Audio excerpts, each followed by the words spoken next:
Hello, everybody, and welcome to the Atlanta Jewish Film Festival's post-screening interview session for the film Stand. My name is Professor Donald McManus, Associate Professor at Emory University in Atlanta, Georgia, and Acting Artistic Director of Theater Emory. I also am a Canadian boy. Grew up in Montreal, Quebec, and have some direct connections with the events of the film that we've all just watched. My mother grew up in Winnipeg, and my grandfather, her father, was a veteran from World War I, returning to Winnipeg, and had been politicized during World War I and stood with the strikers during the general strike in 1919. This is an AJFF Selects event, so I'm very excited and pleased to be talking to Danny Schur this evening, composer, producer, and co-writer of Stand and the original musical stage play Strike that this film is based upon. And I will be speaking with Danny quite a bit about the adaptation process. Being a theater guy as well as a film guy, I'm interested in how we get from the stage to the screen. Laura Slade Wiggins, who played Rebecca Almatzoff, is here with a slightly different look. Yes, the blonde. That's what actors do.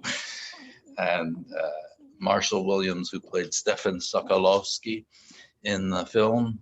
And I think I'll just jump right in with a little background. So Danny, I thought I'd ask you about the experience of going from the stage to the screen. So I'll go out of order. It was an American who influenced me, inspired me to make the movie. As it happened, in the first production in 2005 of the stage musical Strike, which it was called before the movie made it be Stand, sitting right beside me is American actor Jeff Goldblum, who at that time was going out with the lead female actress, a Broadway star from Winnipeg, Catherine Reeford. And the show was done. He was very impressed, slapped me in the chest and said, "Big story, big ideas. This would make a great movie." And, in my Canadian insecurity, I just thought, wow, if Jeff Goldblum, A-lister American, is saying this, it must be true. And I naively believed it would just happen in a year or so. And I found out in my large-scale movie musical naivety just what a process it is to adapt stage to screen. You've got a 2-inch thick, 120-page stage musical script, and you think it's 2 hours long. I'm done. What's the problem here? So not the case. I learned about the difference between stage time and screen time. This is something that is actually quite Darwinian, where our brains specialize in speaking to a live person. And you know what it's like when you have a conversation with a friend, 5 minutes goes by just like that. That's in-person stage time. On screen, you know what it's like. If you watch a monologue for like 30 seconds, it seems like an eternity. So those 40 scenes that we had that took up 2 hours for the stage play needed to turn into 120 scenes that are this long for a movie. That's the quick synopsization of the difference between stage and screen, that stage time versus screen time. So the process of adaptation was not only gross, but took upwards of a decade of write after write after write. And you know what they say about musicals? They're never written, they're rewritten. So it was such a lesson. And then simple things like some actors don't sing. There goes a song.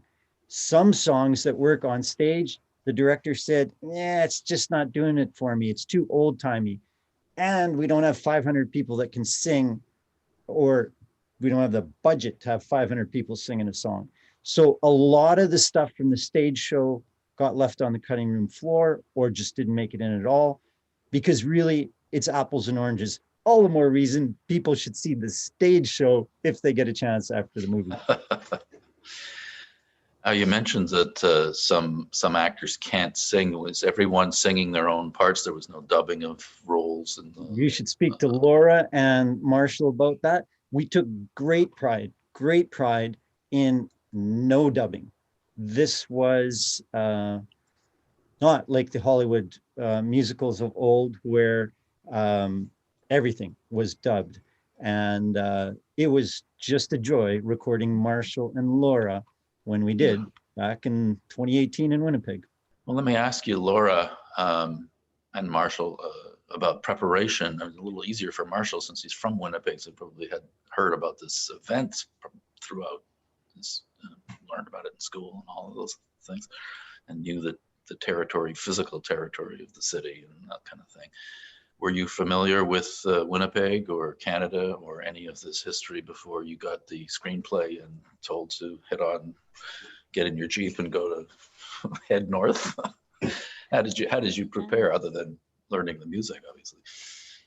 I did not know about the strike. I had heard about some of the strikes that happened, and I don't remember if it was before or after now, but like there's like the Newsies strike that happened that musical theater people know about because of the movie.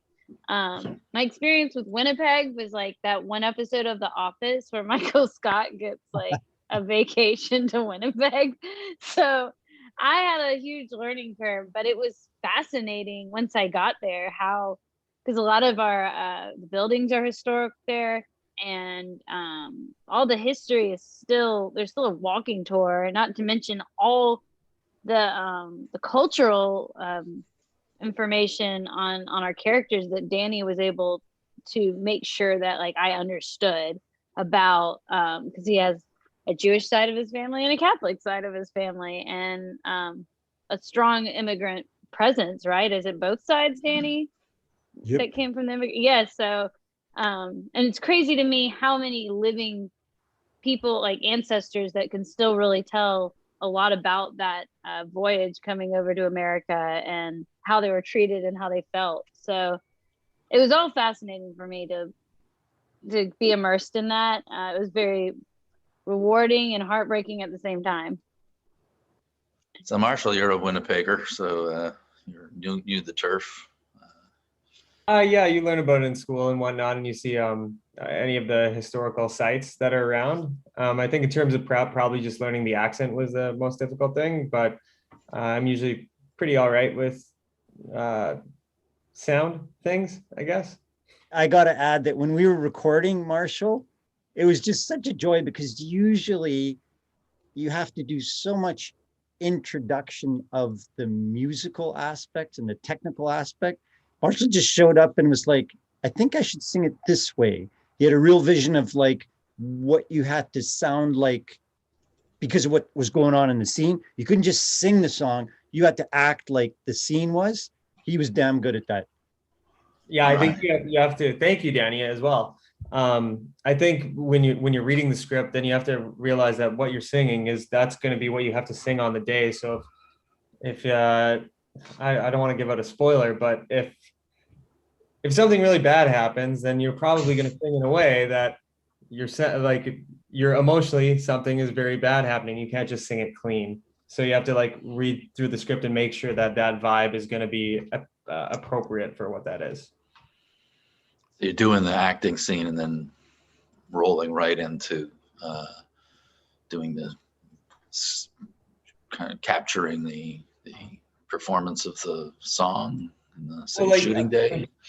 You kind of have to like almost act the song while you're singing in the booth because and then remember that performance for on the day. That's how it should be like. So you can't really alter your performance too much away from the song. Like, yeah, you can move around and stuff, but the emotions that you're giving out during that initial recording, because there is no overdubbing, then it has to be what you presented on the day originally. Right. And there's an anecdote from McDonald's commercials that I heard a long time ago. The mic doesn't lie.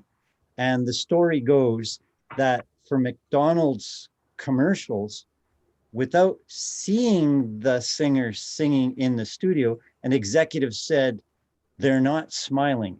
Everybody smiles in McDonald's commercials. You can really hear if someone's acting through the mic. So one thing that really interests me about this film and the project is the way it's 100-year-old story, as you just, but it was the film is very now, so it's kind of speaking to the now.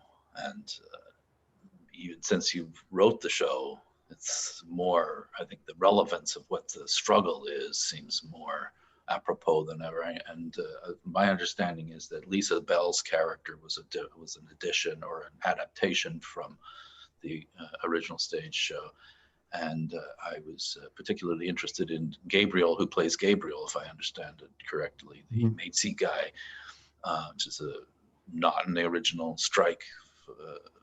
That character didn't exist. So that was a kind of was that a conscious effort on your part to kind of it was bring it to when I wrote it in 2003 and 4, as Laura mentioned, she plays a version of my Aunt Jean, a really progressive, decades ahead of her time person. In my family, it was reversed. Jean, my aunt, was the Catholic who married Harvey, the Jewish man. So as Laura mentioned, I have a foot in both cultures. So that was 2005. And it was what I know. It was what I knew. It was my family experience.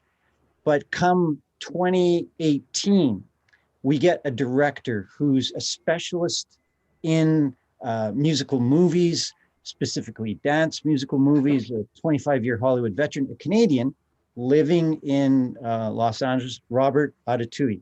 He was taken with the script because in his family, there was an interfaith, cross-cultural relationship there. His dad's from Nigeria, his mom was from Germany. So he really related on that respect. And he said to me in a really diplomatic way, he said, Dan, love the script. It's just really white. And it's 2018.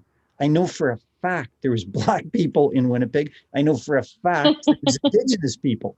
So I was like, totally, we're into that. Let me check. The very day, and I remember this because it was February 1st, the first day of Black History Month, I go to Black History Month Canada, and there's a story about the Oklahoman refugees, about how these Oklahomans migrated north during the Great Migration, starting about 1907, and made their way to Winnipeg and Regina and Edmonton. There was an all-Black regiment of troops in the First World War from Edmonton. So it was just a natural to have the formerly white Irish character, the maid, be Emma from Oklahoma. And then just a little bit more research, we found out just how many, specifically Métis, and that for our American friends is a specifically Manitoba origin term that referred to mixed race white and Indigenous people on the French side, is distinct from the English. Tons of Métis sharpshooters in the First World War. So just a natural to make another Irish white character be Gabriel. So it was better history and just more representative.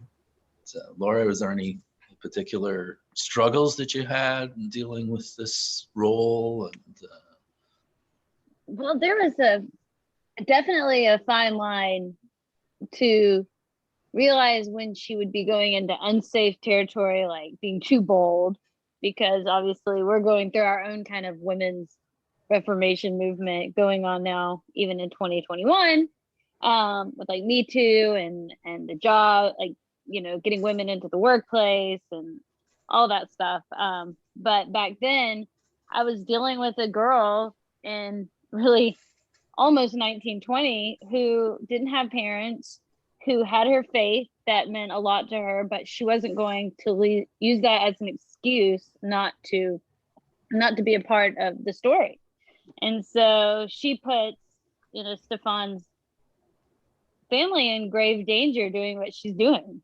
And the jeopardizing them getting to Canada and getting to North America in the first place. So sometimes just, you know, and I did rely a lot on Danny, you to make sure that we were just in the pocket of that time frame and who these people were coming from, from Ukraine, and even the differences in how they would speak, that made a big difference. Their accents are different from Polish accent to the Ukrainian one. And it's been a minute, so hopefully I'm using everything correctly.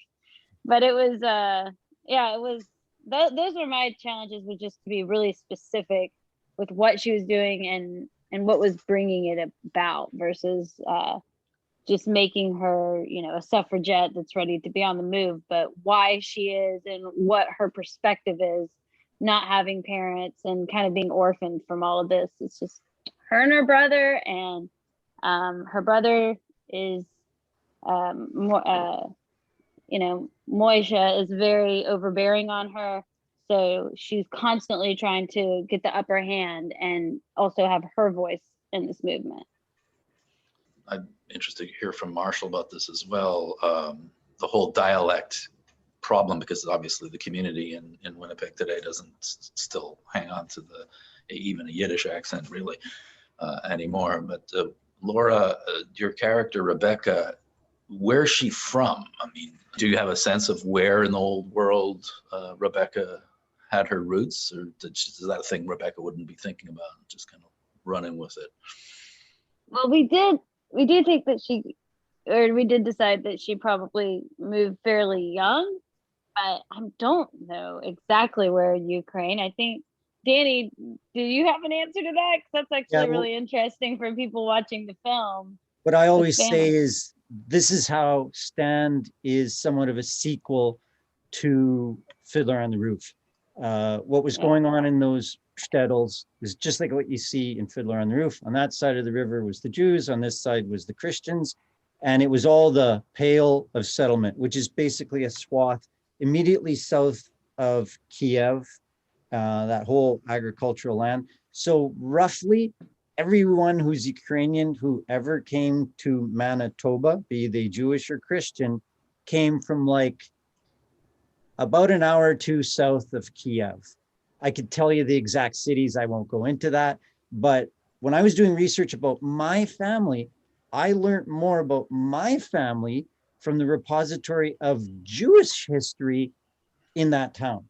So very intermixed Christian and Jewish settlements 2 hours south of Kiev, and Jews had lived in that area for 1,200 years, and it ended with the Holocaust. Yeah.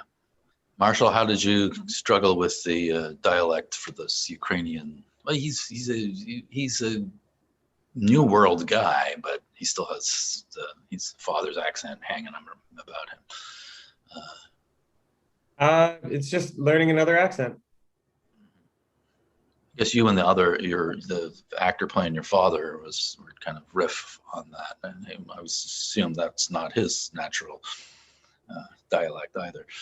No, and like the more you speak with your father on screen, then the more like you have some sort of. I think the most important thing beyond getting as close as you can to the accent is, but the relationship that you have with your father in this case, and as long as there's consistency there, the technicalities of that accent shouldn't detract from the performances. Since you were in Glee, are musicals where you see your career going particularly? And obviously film musicals are a rare bird, but how do you see your career shaping for the future?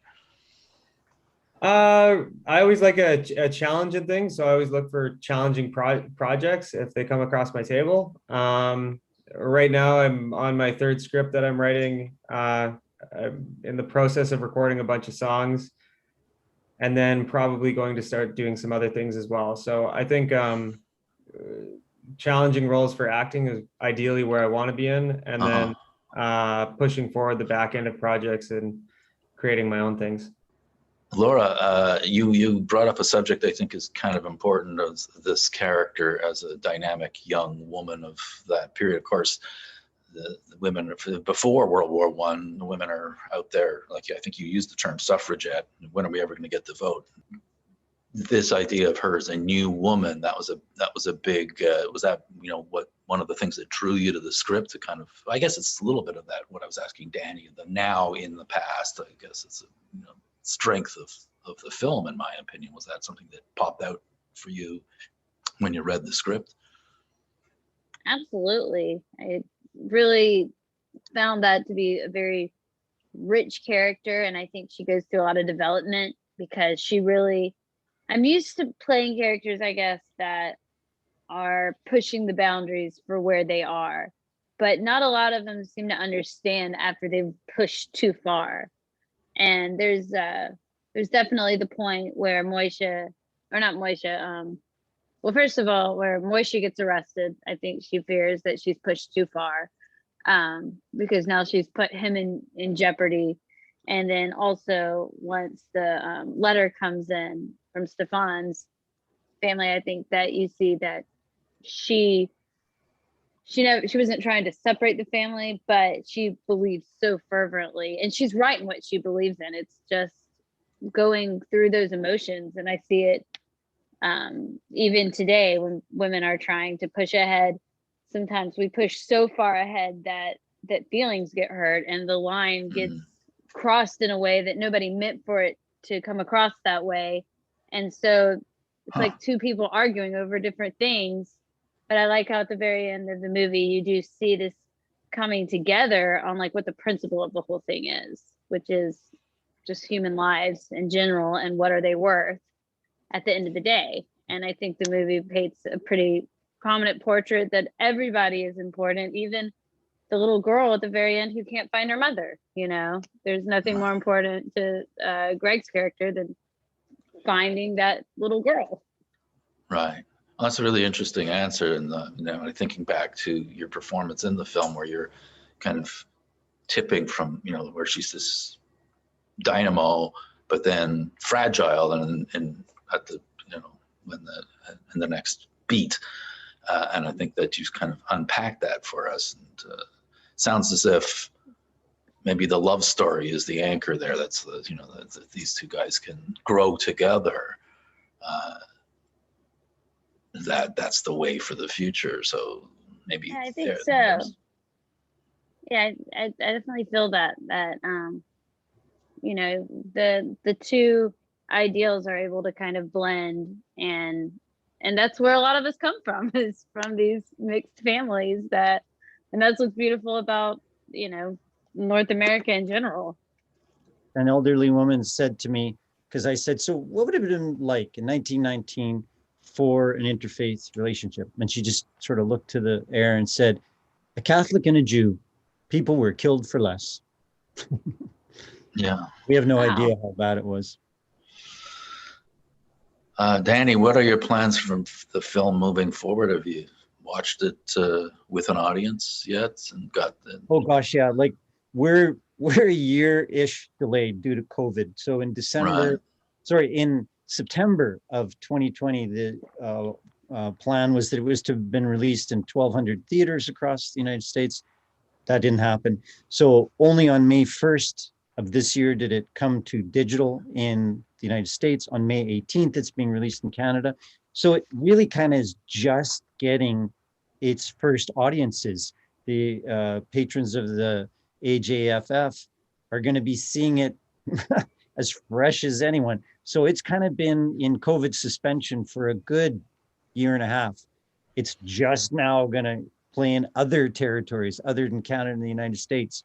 So it's going all over the place. I've seen it tons with audiences.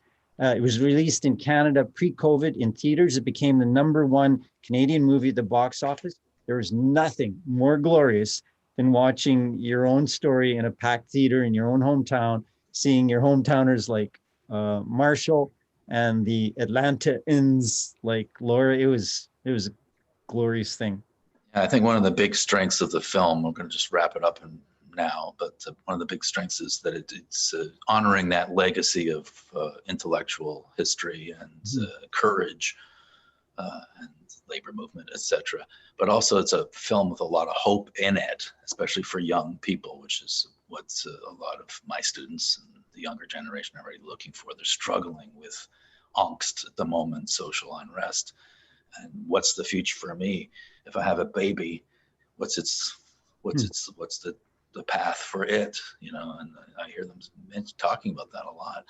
And we need a place where people say, yes, I can have a family and the future is going to be bright and I'll build on what my grandparents did. And I think the film tells that story in a beautiful way that we can all celebrate.